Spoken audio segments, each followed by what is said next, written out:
Despite an 11-game regular season winning streak and being the only team in the NFC without a loss, Carolina's an underdog at home to Green Bay. If the line holds, it'll be the first time a 7-0 team or better was a home underdog since 2007. The Packers haven't lost back-to-back games with Aaron Rodgers as their starter since 2010, 5 years ago. Stephen A., who wins? Who are you going to roll with here?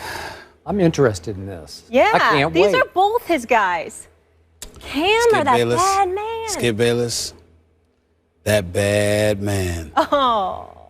Cannot get my vote this week. Oh, he cannot get Wow. your vote. I have to go. You tricked us. I have to go with Cam Newton and the Carolina Panthers to win this game. Aaron Rodgers only throwing about 225 yards passing per game. The absence of weapons is bad enough because Jordy Nelson is out and Randall Cobb. I don't know what's going on with him and Jones, but you've got Norman there. Josh Norman, and, you know, with this guy playing the way that he's playing as one of the elite corners in this game, I have no doubt that he'll be on Aaron Rodgers' best weapon. I don't understand for the life of me why the Green Bay, and I'm not saying I know this definitively, but I'm assuming they did not go after Vernon Davis. I don't know why, because Richard Rodgers isn't doing it for me. He's not moving me at all. Basically, the strength of their offense has been their running game. When you combine that with the fact that Cam Newton finds a way to make plays, assuming Ted Ginn doesn't drop any passes, because we all know it's entirely possible that he might drop another couple of passes this weekend. I just look at Carolina right now. I think their defense is big time. I think they really get after it. I think anything that allowed the Colts to come back on Monday night is because they took their foot off the gas. I don't see them doing that against Aaron Rodgers. I think ultimately Aaron Rodgers will make some plays. He will make the game interesting. But I think the combination of Carolina's defense, of Josh Norman and his abilities at cornerback, combined with Cam Newton making a play when it needs to be made, I just see Carolina winning this game. I'm picking them to win this game 26-21 over the Green Bay Packers. I'm shocked and impressed at your objectivity here. Yes. Is it possible we're finding out that Aaron Rodgers was actually a product of Jordy Nelson? Is that possible? I don't think so. I think any quarterback, I wouldn't say any quarterback, but I think any elite quarterback is a product of receivers getting open. If your receivers can't create space and get open, there's nothing a quarterback can do. Well, Tom Brady is a whole nother story. Well, those receivers are open. Yeah, he's throwing a lot of. I'm just saying, Gronkowski, Amendola, Edelman, and even LaFell. I mean, even Brandon LaFell, who's dropped more passes than I can count. He's been open to drop them. So something's up. They get 2 inches open, and he fits it in. Okay. That's what happens. All right. And Aaron Rodgers doesn't, huh? Okay. Aaron Rodgers just threw for 77 yards in an entire football game. Yeah. It's bad. 70. Wait, is that right? Yeah, it was like 37 in the first two. Yeah. Oh, okay, 77 total yards. And by the way, this is a rare road game for Aaron Rodgers and company. Oh, here we go.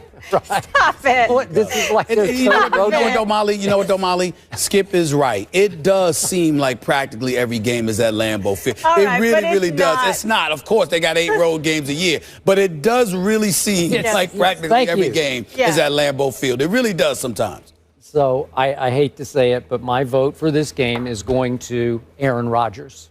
I'm going to Aaron Rodgers. I'm going with him. I am. Reversal of roles I know. today. I'm reversing, and I'm not flipping on the fly here. I already decided. I told our man Chuck in the meeting, our biggest Green Bay fan, Chuck Solituro, in our meeting. Yep. He watches over this show. Yes, right? he does. Keeps you in your place in I like line, this shirt right? today. He tries. Yeah. I told Chuck, I just like the bad man in this game. I do, because I'm not completely sold on Cam and company. I'm sold on Cam. I'm not sold on and company. I just don't know. They scared me a little bit against a bad Indy team. It just, like you said, they did take their foot off the gas. Then it got crazy. Then Cam made a great throw that Ted Ginn dropped, and they were a little lucky to win the game, but they won. That's 11 straight wins for this team, dating back to last year. That's extraordinary in the National Football League to win 11 straight games, again, dating to last year. What are they, 7 now and 4 last year? But I think that Aaron Rodgers, I think Mike McCarthy is going to take the ball out of Aaron's hands this week. I think they're going to run the football. I think Eddie Lacy can pound it, and I think Starks can pound it. And I think they will have some success keeping the score a little bit lower. I'm going to go 24-20 visiting team. Rare road game, but I think the Packers are just a little better overall football team. Because remember, it was just 2 games ago, a week ago, really, that they went into the Denver game with the #1 ranked defense in the NFL. So I think it rises and shines. Cam doesn't have much to throw to or run with, not that much. And, you know, he's sort of the driving force of the team, both running and throwing. So I think this time the Packers stand back up and say, hey, we're better than you think we are. And Carolina's not as good as we think. It's really a pick-em, and I'm really anxious to see Clay Matthews because Clay Matthews obviously goes after it and goes after quarterbacks and is flexing and doing all of that other stuff. Well, Cam's that kind of dude too. He is. So it's going to be real interesting to see what kind of day Clay Matthews is going to have on this particular afternoon. And I remind you, Green Bay is a 2.5-point favorite. Yes, they are. And I think it'll be that kind of game that they will win and stay afloat as one of the top teams. But remember, the road team is usually given about 3 points in Vegas. So the fact that you're just 2.5, that's almost like a pick 'em. I made a sign for this special occasion just so America can soak it in. What does it say? Skip has Rodgers, Stephen A. does not. That's impressive. Yeah, that was good. I worked on you that. to do that? Where did that come from? Because what's so impressive? I mean, nobody can read it, really. Yeah. Nobody could see it. Yeah. You know that, right? What? Nobody can see it. I don't know. You can't see it? Can't see it. I can barely see it. And I'm all right. It says Skip has Rodgers, Stephen A. does not. That's a bullet. That's like a news flash, right? Yeah. And I need to let everybody just soak that in, marinate on that There we go. All right, moving on. Flashback Friday. DeMarco Murray led the league in rushing last season, and then he signed with the Eagles in the offseason. How much do those Cowboys, not the crybaby Cowboys, miss their guys? That's why they are Mark crying. Schlereth joins us after the break to discuss. Why they crying right now? Cowboys Nation was.